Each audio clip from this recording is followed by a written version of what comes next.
Up to this point, we have been talking about constant forces, right? The force of gravity, the force of the cable. And so what we want to do here is what we're going to do here is that our variable force is really going to be the spring force. And the spring force is definitely one of the most important forces in all of physics. Super, super important force. And so what we want to do here is that we want to sort of like set it up to get a sense of what we're talking about. So here we go. So what we want to do is that when we look at the details of what we've done before, what we say here is that the definition of work is what? Is that the work is the line integral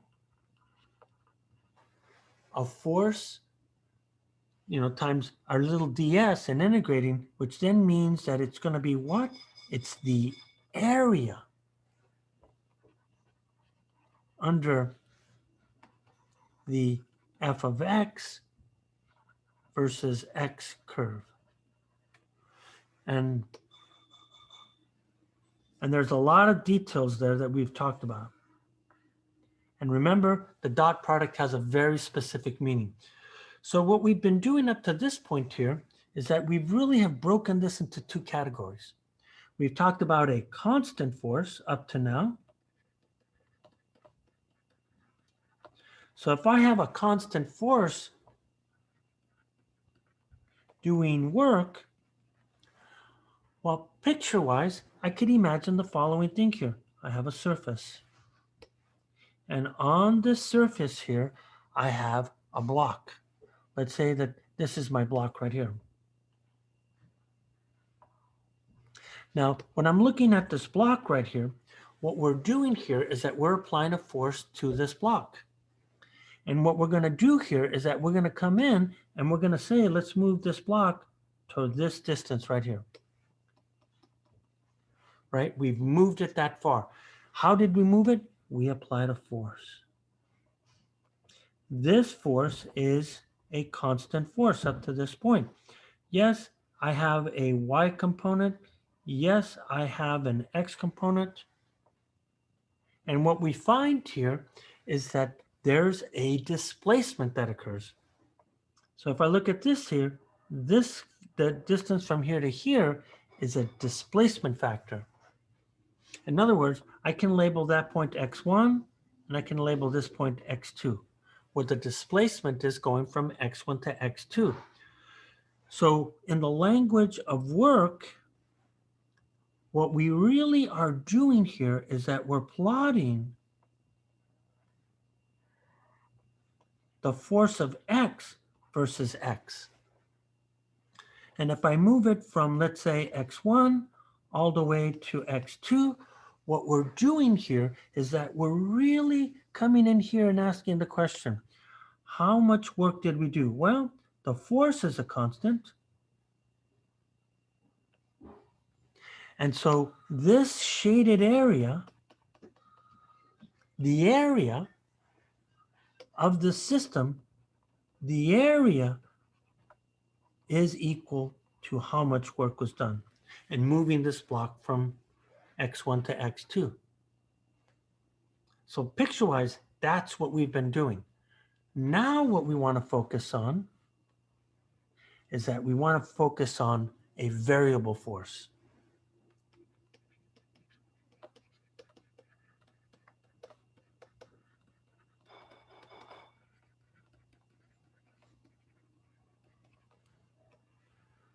And so that has to change. So like I said already, one of the most important forces in all of physics is the spring force.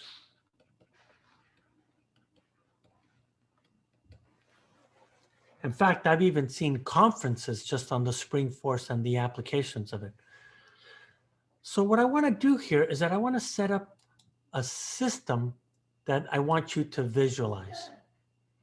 And typically I have lots of great demonstrations for Physics 4A, and this is definitely one of them. But the best that I can do is that I want to create an image. I didn't create this image. I pirated it off online. And one of my favorite experiments, actually, or demonstrations, is that you have two posts and you have a cart in the middle where you have two springs. And what we want to do here is that we want to look at the details of this image and what it actually means here. So the first thing that you see here is that we have two springs. There's what I'll call the red spring,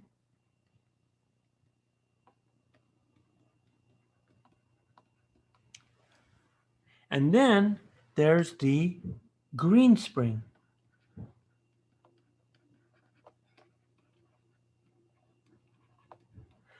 And the importance of just differentiating between these two here is just to make it a little bit easier. So what I want to do here is that I want to analyze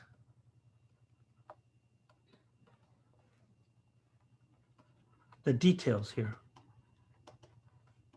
of this spring system.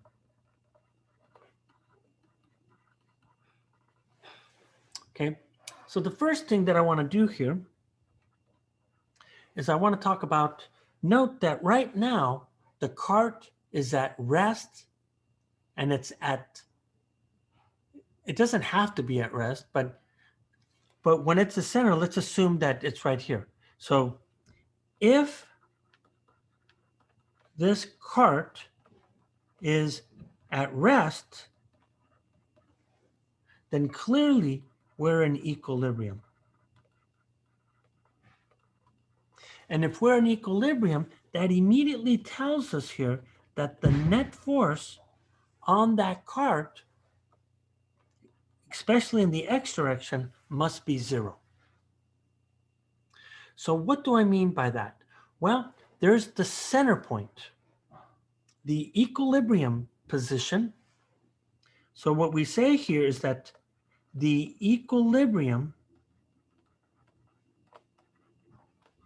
position is called the equilibrium. What language, huh? They call it the equilibrium. And what we do here is that when we do that, we say that x equilibrium in this system is 0. So the equilibrium implies that for this system, we define it right there.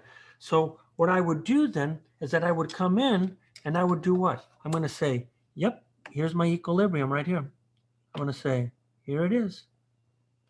And everything is determined by this point right here. So just to be real clear about this, I got to look at the cart now. So if I look at the cart, note that there is a force on the cart in this direction, which is the spring force by the red spring. And then there's a force on this cart in this direction by the green spring. So when I say equilibrium, my free body diagram tells me that there's a force in this direction. There's an equal and opposite force in the opposite direction.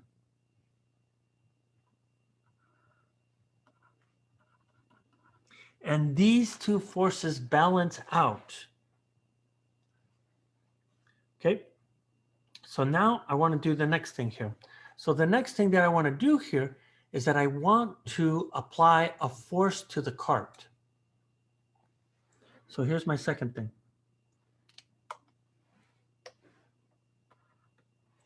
So what I'm going to do here is that I'm going to apply an external force on the cart and move it to the right. I could have picked the left just as easily. So now what I want to do here is that I want to draw pictures of this system here. So I imagine that I have this system, right? I have, let's see, how far do I want to take this? Let's say that I have it like this. And on this system, I have my cart.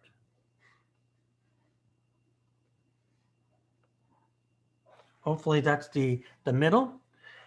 And this guy's going to sport a violet cart. And if I'm at the equilibrium point, then that means that these forces due to the spring have to be equal and opposite.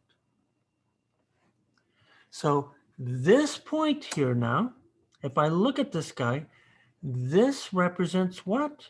My equilibrium point, right? That represents my equilibrium point. So this means X equilibrium is 0 right here. Now, if I push it from here, what you're going to find here is that then that means if I look at my card system, I still have my system here. And what I've done now is that I've moved it from the equilibrium. So now my card system is going to be where? It's going to be here.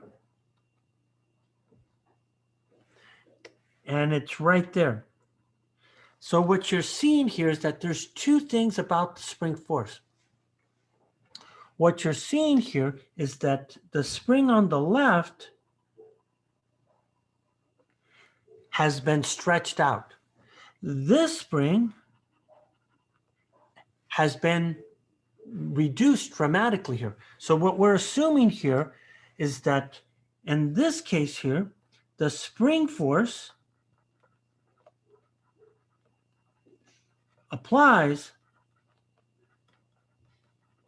a force opposite to direction of displacement.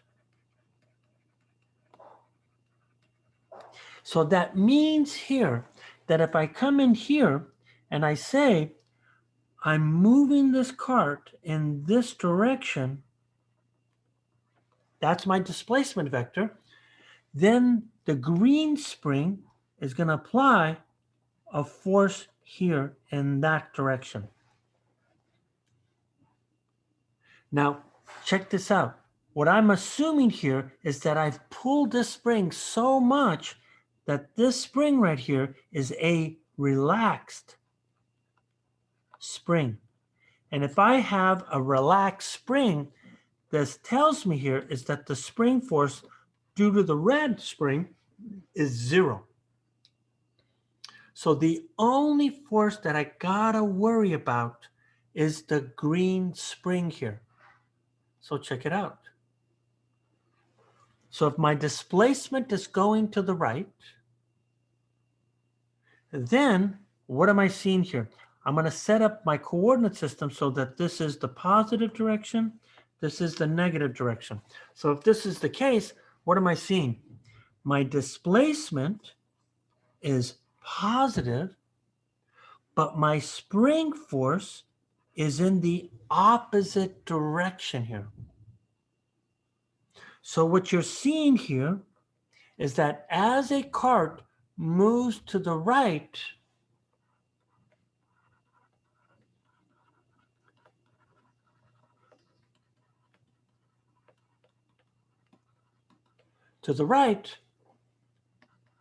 the spring force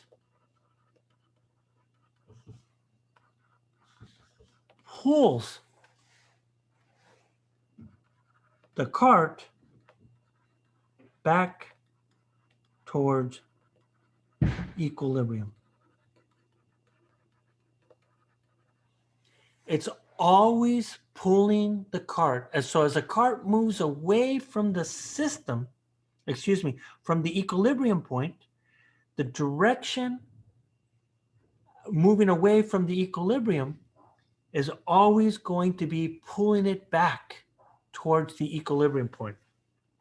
So let's do it differently now. What happens if the cart's going towards the left? Okay, now suppose the motion is to the left now. So what does that mean? Well, I'm going to keep drawing my picture of my spring system just as we just saw it right here. Right? So I have this, and then it's right here. So now what I'm going to do here is that I'm going to come in and I want to look at what would happen here. And what you're seeing here is that look at my equilibrium point. My equilibrium point is still exactly in the same spot. So let's say, here's my equilibrium. So I have X equilibrium still equal to 0. So now the cart is where? It's over here. And it's moving in the opposite direction now. So what you're seeing here is that you get the opposite effect. I get the green spring, the spring on the left is going to be very relaxed, but the red spring, the spring on the right, is going to be very stretched out. And so when I look at the displacement now, look at my displacement vector. My displacement vector is going where? It's going in that direction. So you could see here that the spring force is now in the opposite direction here. Again, we assume that this guy right here is relaxed, which just means that the spring force is 0 here. So what we're really looking at is we're looking at a really one spring at a time. When it's in motion in between, you'll see that we really can't ignore it, but we are going to ignore it. So look what happens here. Just as before, if the displacement is negative, then the spring force must be positive. So once again, look what I said up here. As a cart moves to the right, right? As the cart moves to what? The left, the spring force pulls the cart where? Back to the equilibrium.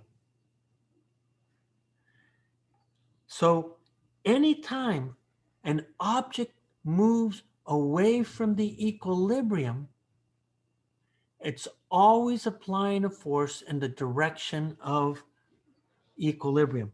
So because the spring force always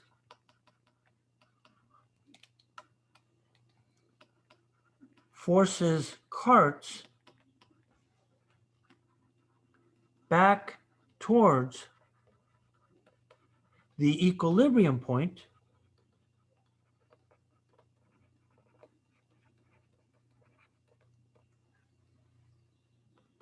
the spring force is called a restoring force. Hey, Carlos, I had a quick question. In one scenario, you have delta x greater than 0, and the other you have it less than 0. Is it because you set one direction positive and the other negative? No. We've always set this to be positive and we set that to negative. And we did that up here too. Right? Got You could see that right there, I set that up.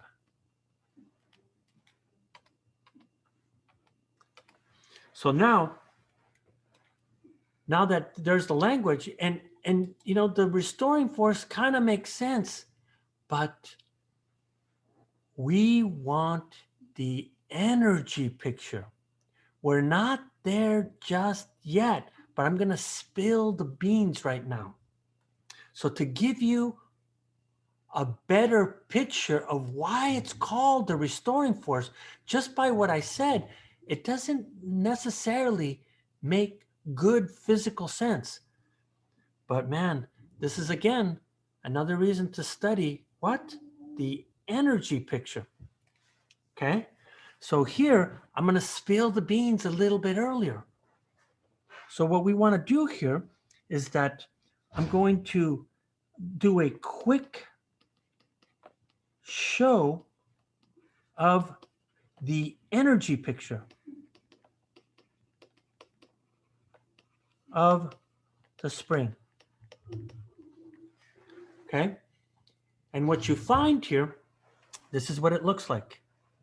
So it turns out that the energy picture looks like a bowl. So if I was to really look at this thing, it's a symmetric one. So let me see if I can draw a symmetric one. Let's see. This is 1, 2, 3.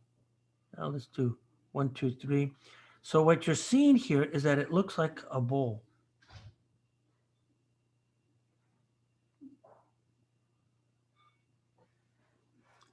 Okay.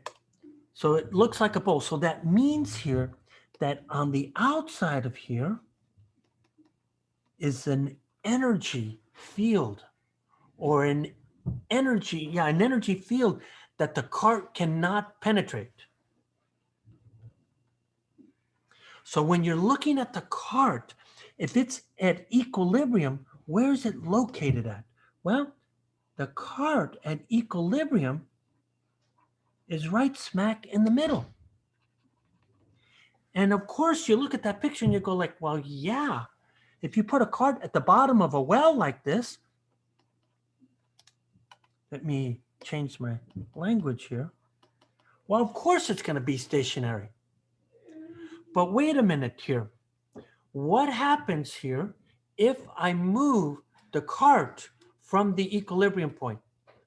Here, hold on a second real quick.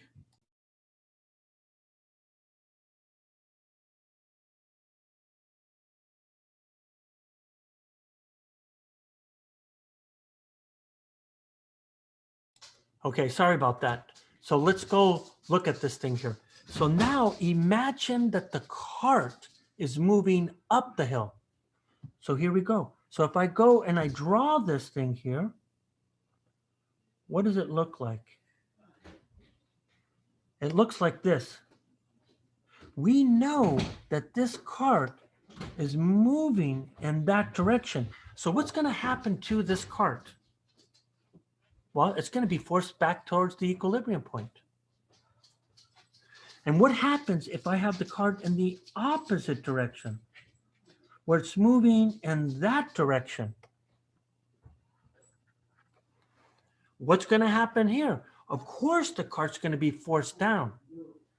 Now tell me, isn't this picture, the energy picture, more intuitive compared to these pictures? Yeah, I mean, that works. But as soon as you see that, it's obvious what is going on.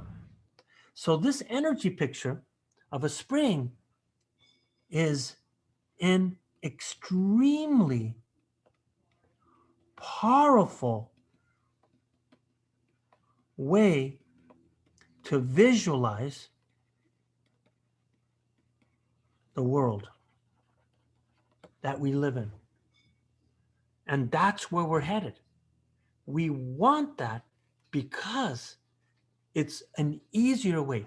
Newton's laws in a lot of ways are nasty when you go and look at complicated problems like we're doing now. So if we were to do a variable force with Newton's second law, you know what happened? It's a mandatory second order differential equation. And it could be a series solution, which means a lot of people don't like those kinds of things. But with energy picture, it actually makes it nice. And in many cases, it makes it easier. But that's the direction of where we're headed. So the first thing that we got to do here is that we got to write the spring force. Okay, so here we go. So to a good